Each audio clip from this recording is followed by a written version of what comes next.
शिवसेना उद्धव बाळासाहेब ठाकरे गटाला आता जोरदार हादरा बसलाय। पक्षाच्या कामगार संघटनेतील तब्बल 1500 सदस्यांनी एकाच वेळी पक्ष सोडून थेट भाजपमध्ये प्रवेश केलाय। भाजपचे कार्याध्यक्ष रवींद्र चव्हाण यांच्या उपस्थितीत झालेल्या या प्रवेशामुळे ठाकरे गट आता अडचणीत आलाय।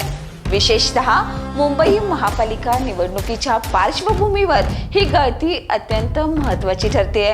दरम्यान उपमुख्यमंत्री एकनाथ शिंदे यांच्या संघटन कौशल्यामुळे शिवसेनेत मोठ्या प्रमाणात प्रवेश सुरू आहेत। कोल्हापूरमधील काँग्रेसचे गटनेते शारंगधर देशमुख हेही शिंदे गटात प्रवेश करणार असल्याची आता जोरदार चर्चा आहे। कोल्हापूरचे आमदार राजेश क्षीरसागर यांनी स्पष्ट सांगितले, प्रवेश करणाऱ्यांचं बुकिंग सुरू आहे। एकीकडे ठाकरे गटाला गळती तर दुसरीकडे भाजप शिंदे गटाचे बळ वाढताना दिसते। आता पाहावं लागेल ही लाट कुठवर पोहोचते। पहा, समजा आणि तयार व्हा, कारण निवडणूक रणसंग्राम सुरू झालाय। राजकीय पारडं झुकते, गणित बदलतायत। आगामी निवडणुकांपूर्वी हे राजकीय घडामोडीचं वादळ आणखी किती मोठं होईल हे पाहणं आता औत्सुक्याचं ठरेल। अशाच ताज्या अपडेटसाठी पाहत रहा तारा न्यूज।